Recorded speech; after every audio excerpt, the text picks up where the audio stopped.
Hello guys, welcome back to the channel.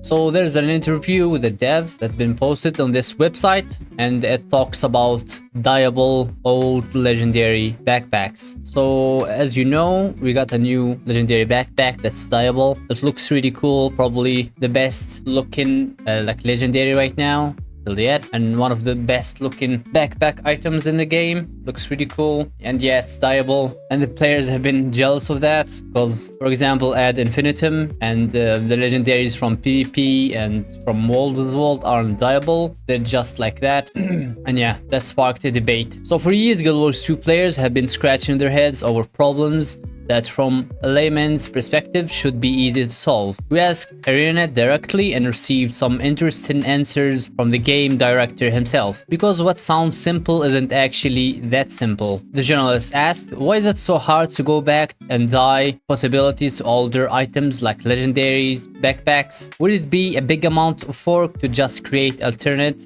additional versions that can be dyed? Joshua Davis: add and dye support to older items, especially legendary back pieces, is more complex than it might seem. Many of these assets were created before dyeable back items were even possible, and updating them involves a combination of technical, artistic, and historical challenges. For instance, non-dyeable items often rely on richly detailed texture that are not compatible with our dye system, which requires very specific color mapping. Converting them to support dyes can mean sacrificing some visual fidelity. This is especially noticeable with materials like metal, where subtle color variation brings out the sense of realism and depth. There are also other factors to consider, such as dye channel limitations, shader compatibility, and in some cases, missing original source files from early in the game's development. These all add complexity and time to the process. That said, we have been actively working on this, though we don't have a specific estimated time of arrival in the terms of when the work will be complete. One of our artists have been steadily updating older items to support dyes as they have time. That's really great. We're gonna have dyes on my imagine dyeing Ad Infinitum all black and adding some sparks to it.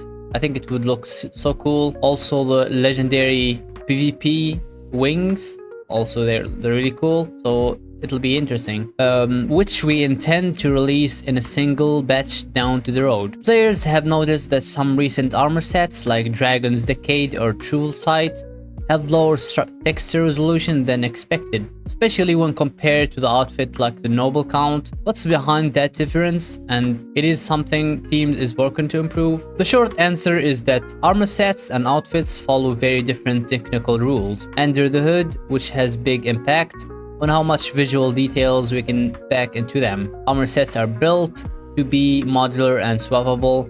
Gloves from one set can pair with boots from another. For example, to make that work, we use standardized texture layouts across all armor types.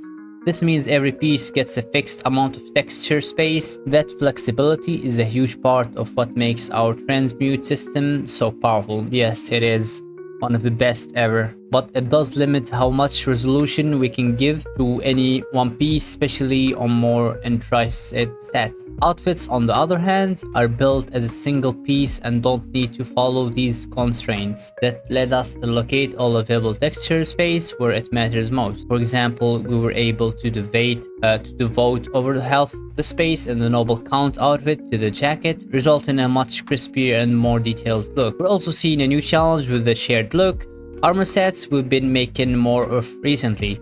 These allow us to create more unique sets for expansions that any class can wear. However, they require the texture to work across all armor weights, which further stretches our texture budgets. We're always looking for ways to better balance flexibility and visual fidelity, and it's something we're constantly evaluating to ensure future armor sets look as good as they feel. Oh, there's even more.